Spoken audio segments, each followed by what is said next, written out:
The distinguished representative of Italy to introduce draft resolution A/80/L10.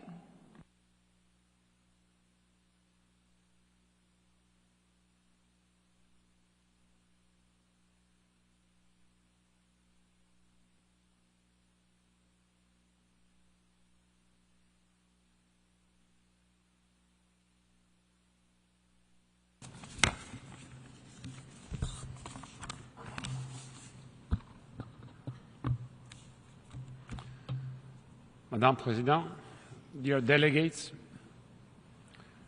I'm deeply honored to stand in front of you today alongside the IOC's new President, Kirsty Coventry, to introduce on behalf of Italy the draft resolution Building a Peaceful and Better World Through Sport and the Olympic Ideal.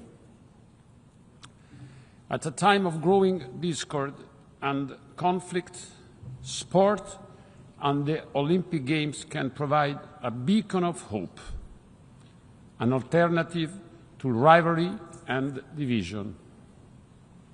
Yes, the Olympic Games are founded on competition and the pursuit of excellence.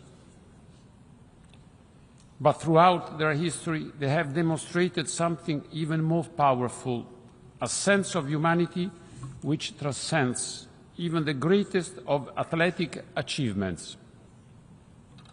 At the Olympic Games in Innsbruck in 1964, the Italian bobsledder Eugenio Monti wrote his name into sporting history with an act of sportsmanship for which he became better known than his 6 Olympic medals.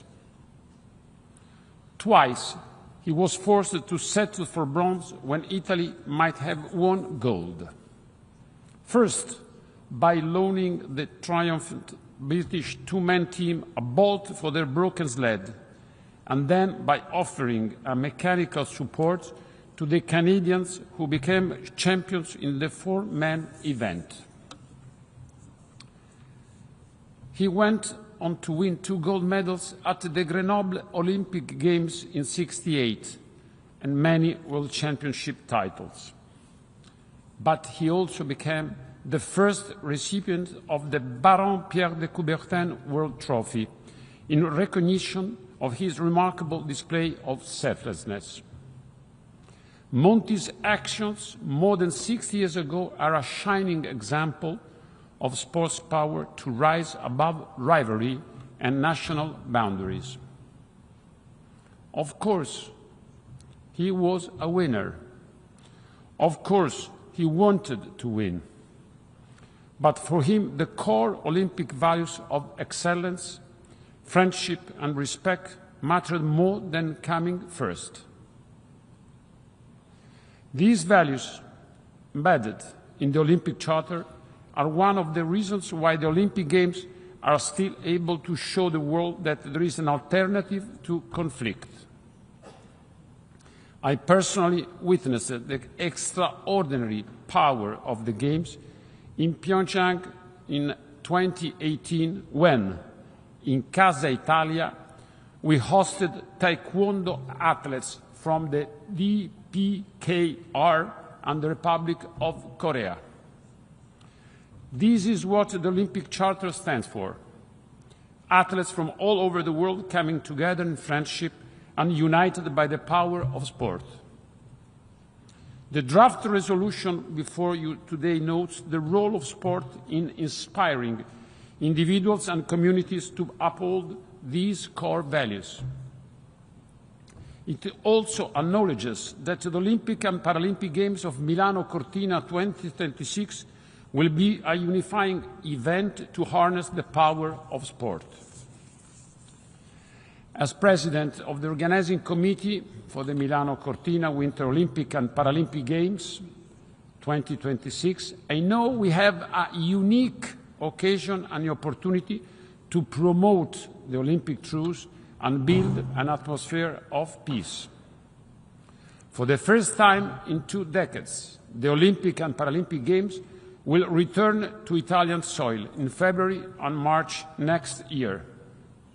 The circumstances in which we were awarded the Games in June 2019 were very, very different to the ones in which we'll stage them, after a global pandemic and because of new conflicts.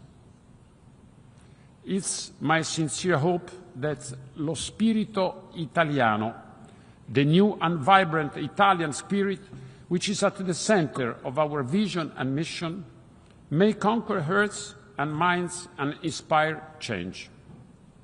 It is also my hope that the incredible athletic achievements we will witness next year, carved in the icy beauty of the Italian Alps, will inspire the whole world. Around 3,000 athletes from 91 countries will compete in the Olympic Games in 116 events, including a first ski mountaineering. 70 years after the Italian skier Giuliana Scenal Minuzzo became the first woman in Olympic history to recite the Olympic oath at the Cortina Winter Games in 1956, Milano Cortina will be the most gender-balanced Winter Games in history. Meanwhile, next year's Paralympic Games will mark the winter edition's 50th anniversary with more than 660 athletes from 79 countries taking part in 6 sports. For half a century, the Paralympic Winter Games has broken down barriers and promoted inclusion in society.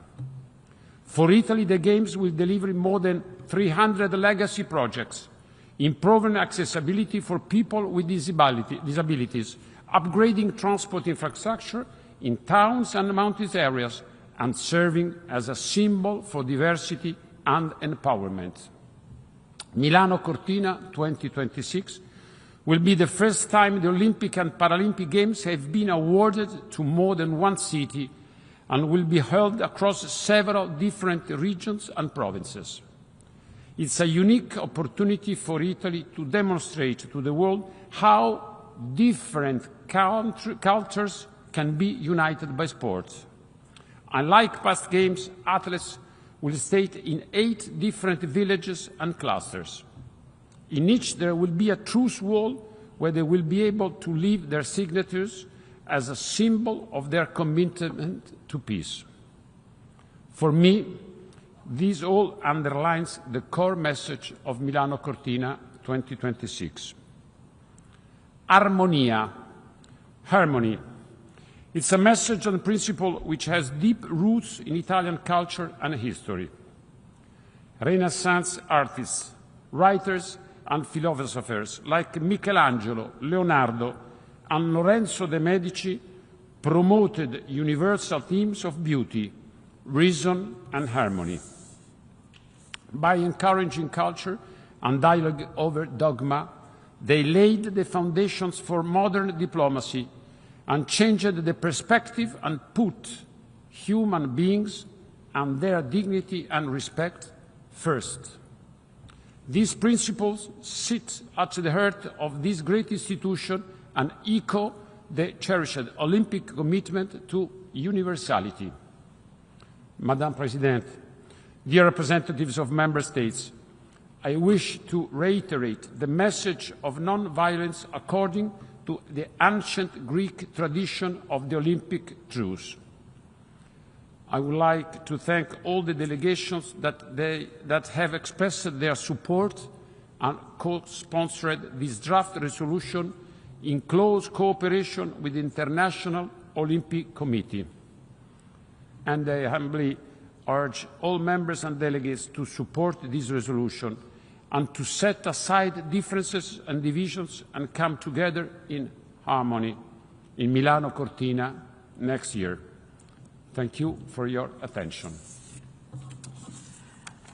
I thank the distinguished representative of Italy and all the best for the preparations. I now give the floor to the distinguished representative of the European Union on behalf of the EU.